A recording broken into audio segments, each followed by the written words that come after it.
अस्सलाम वालेकुम। आज जो मैं आपको चटनी बता रही हूँ नहायत ही ज़बरदस्त होती है। सी चटनी, ज़बरदस्त चटनी होती है, लाल मिर्चों की चटनी, जो कि हम अभी मैंने ताहिरी बनाई थी, ताहिरी के साथ खाते हैं, पुलाव के साथ खाते हैं। इसमें हमने लिए हैं लाल गोल वाली मिर्चें, थोड़ा ज़्यादा लहसुन लिया है, 2 चम्मच हमने ज़ीरा लिया है और नमक लिया है और थोड़ा सा बिल्कुल इमली का गूदा लिया है, इमली का पानी। अच्छा, मैं इमली को थोड़ा सा माइक्रोवेव कर लेती हूँ, गर्म कर लेती हूँ। हमें नहीं पता कि कौन कौन से जर्म्स हैं, तो इसको थोड़ा सा पका लें तो वो ज़्यादा अच्छा होता है। ये हमने डाल लिया इमली का पानी इसके अंदर और बस इमली के पानी के साथ हमने इसको बना लेना है, ग्राइंडर में चला लेना है।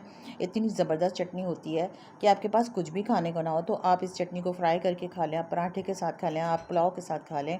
मतलब बहुत ज़बरदस्त होती है और ये हम पूरे मतलब 1 महीने के लिए, 1 हफ़्ते के लिए बना के स्टॉक करके रख लेते हैं। ये ख़राब नहीं होती है, नहायत ही लज़ीज़ मज़ेदार चटनी होती है। और जो मिर्चों के शौकीन लोग हैं ना, उनके लिए तो ये तोहफ़ा ख़ास है, जो कि मिर्चें खाते हैं।